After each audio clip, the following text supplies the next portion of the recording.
Le mariage est assis sur deux éléments. Le premier élément sur lequel le mariage est assis, c'est la confiance. Le premier élément, c'est la confiance. Entre le marié, il doit régner la confiance dès le premier jour. Comment vient la confiance? La confiance vient par la vérité. Je reprends. La confiance, c'est le premier élément qui fait asseoir le mariage. Comment la confiance viendra? C'est quand les deux partenaires, ils se disent la vérité. C'est-à-dire, quand l'homme ouvre sa bouche, la femme sait que ce qui sort de la bouche de cet homme, c'est la vérité. Ça crée la confiance. L'homme sait que quand cette femme ouvre la bouche, tout ce qu'elle dit est la vérité. La vérité sortant de la femme, la vérité sortant de l'homme, ça va produire entre les deux la confiance. La confiance vient de la vérité. Et la vérité, elle doit se manifester dès le premier jour de la rencontre. Je reprends. Je dis la vérité. La vérité, elle doit naître. Elle doit commencer le premier jour que tu vas rencontrer la fille. Ce qui sortira de ta bouche, c'est la vérité. Ce qui va sortir de sa bouche ce jour-là, c'est la vérité.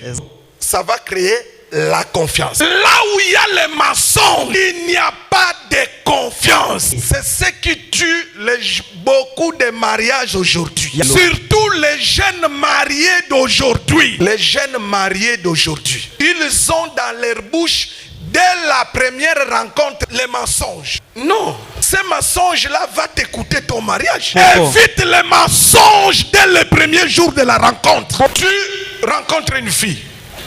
Tu lui dis ton nom, tu lui dis ton travail. Si tu ne travailles pas, dis-lui je ne travaille pas. Si tu as déjà 2 enfants, quelque part, tu lui dis j'ai 2 enfants. Elle sait que l'homme qui est devant moi ne travaille pas, a déjà 2 enfants. Si elle doit prendre la décision, c'est en tenant compte de ces éléments. Mais toi, tu rencontres une fille, tu ne lui dis pas que tu as 2 fils. Avant, vous vous mariez, c'est alors qu'elle apprend que tu as 2 fils avant le mariage, en dehors du mariage. Écoutez-moi très bien. Je dis bien, écoutez-moi très bien ce que je vais vous dire. Tout mariage fondé sur les mensonges, on t'a menti, tu as accepté. Tu ne savais pas qu'il est en train de te mentir. Tu arrives dans la maison du mariage, tu découvres que ce qu'il t'avait dit, il t'avait menti. Si tu veux prendre la décision de rompre, fais-le. Dieu ne va pas te condamner. Je répète, Dieu ne va pas te condamner. Lorsque la parole dit que personne ne sépare, c'est que Dieu a quoi? A joint. Bon, les mariages fondés sur les mensonges, Dieu a joint? Non. Je vous pose la question. Les mariages fondés sur les mensonges, Dieu les a joints? Non. Alors, s'il divorce, ça fait quoi? C'est le problème de qui? De celui qui a menti. Est-ce que Dieu est dedans? Non. Il ne faut jamais mentir. Dis la vérité.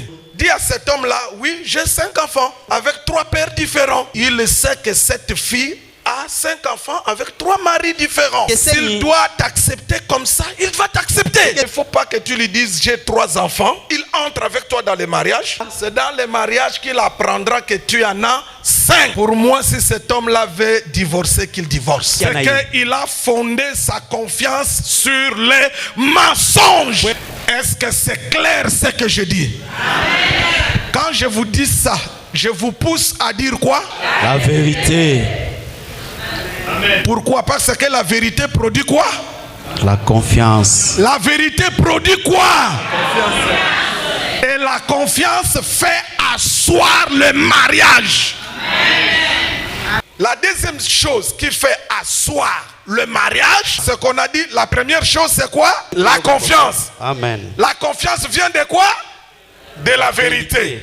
Maintenant, le deuxième élément qui fait asseoir le mariage, c'est la paix. C'est la paix. C'est la paix. S'il n'y a pas la paix, tu tu vas faire ça dans ces mariages-là. Tu peux avoir de l'argent, tu peux avoir tout ce que tu veux, mais s'il n'y a pas la paix, tu feras ça dans un tel mariage.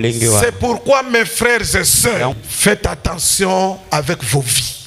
Quand vous êtes pendant le fiançailles, pour terminer, vérifiez ces deux choses. La confiance qui vient de la vérité et puis la paix.